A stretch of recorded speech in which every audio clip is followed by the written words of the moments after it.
Astoma Sadgamaya Tamsoma Jyotirgamaya Mrityorma Amritam Gamaya Om Shanti Shanti Shanti Om.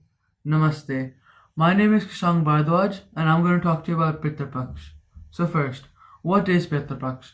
Pitra Paksh is a 16-day period of remembrance where Hindus pay homage or respects to their ancestors. Now, when is Pitra Paksh? Pitra Paksh usually comes during August or September. This year, 2020, it starts on 1st September Tuesday and ends on 17th September Thursday. Hinduism follows the lunar calendar, which means they have different months. Pitra Paksh comes on the Hindu month Bhadrapada, and Pitra Paksh comes on Bhadrapada Purnima, full moon, and ends on Sarva Pitru Amavasya, no moon. Pitra Paksh comes in the second half of the year because the second half is more negative than the first. This is because the nights are getting longer and colder. And doing or completing Shraddh will help remove guilt and grief. What's the story behind Pitra Paksh lasting 16 days? The story behind the lasting 16 days starts during the Mahabharata era, when Kunti was given a boon in the form of a mantra. She can use this mantra to call upon any demigod and ask them to give her a child. She wanted to test if this mantra worked or not, and called upon the sun god, who gave her a son. But then she realized she had to explain how she has a child before marriage, so she put the child in a basket and let him flow down a river. The child was found by Dhritarashtra's chariot driver Adhirath, who brought him home to his wife Radha, and they took care of him as their own son. When he became older, he became extremely good at archery, and was given the name Karn instead of Radhe by Guru Drona. When he became older, Duryodhana, Dhritarashtra's son, gave him a full kingdom and made him king of it.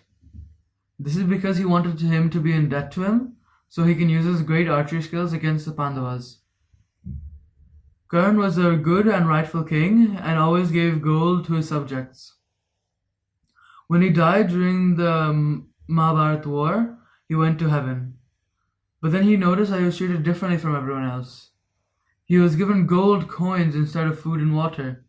So he went and found Indra, the king of the demigods, and asked him why is he given gold instead of food. And Indra told him it's because he didn't give food or prayers to his ancestors when he was on earth. So he asked if he can go back to earth and complete his prayers. Indra gave him 16 days to fulfill it, and he used those 16 days to complete his prayers. And now we use those exact 16 days as Pitra Paksh. The second story I'm going to tell you is about Joge and Boge. Joge and Boge are two brothers who loved each other very much, but when they grew up, they had two very different lifestyles. The first brother, Joge, became extremely rich and married to someone who was selfish and show-off. Boge, the poor brother, married someone who was a great cook and selfless. One day during Pitra Paksh, Joge's wife told Joge that we should have a party to let everyone know that we're completing our prayers. But Joge said, if we do have a party, you'll be cooking all day. Then she replied with, we can call Boge's wife over and she can cook for us. Joge agreed and started preparing for the party. The next day, Boge's wife came over and started cooking early in the morning. When she left, neither Joge or his wife stopped her from leaving and joining the party. When she got home, she lit a fire to start cooking for the ancestors. But then she realized she had no food. When the ancestors came, they first went to Joge's house and saw they had no food left because they ate it during their party. Then they went to Boge's house and saw they were going to cook for them, but didn't have any food to cook. So they blessed them. The next day, Boge found a pot full of gold, and now he became as rich as his brother Joge. The next year during Pitra Paksh, he cooked as much as he could for the ancestors. The moral of this story is, it doesn't matter how much you give, it matters that you try, and it's a thought that counts. What debts do humans have? Hinduism introduces the concept of debts to ensure that people will not neglect their duties by becoming obsessed with particular or personal desires that may lead to social or moral degeneration and destruction of values.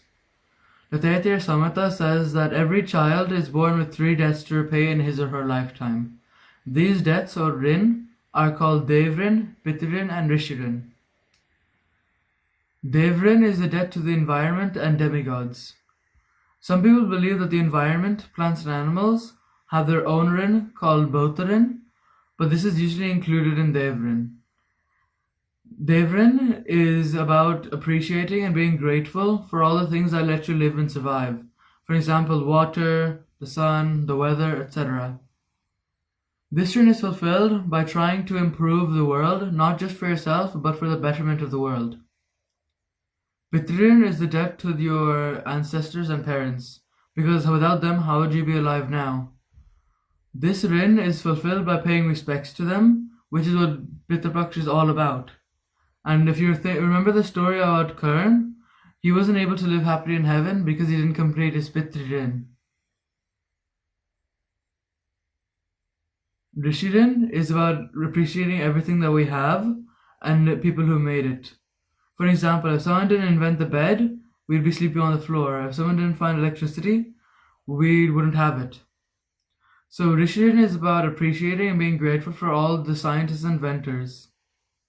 Rishirin also includes something which is called Nririn or Manushirin.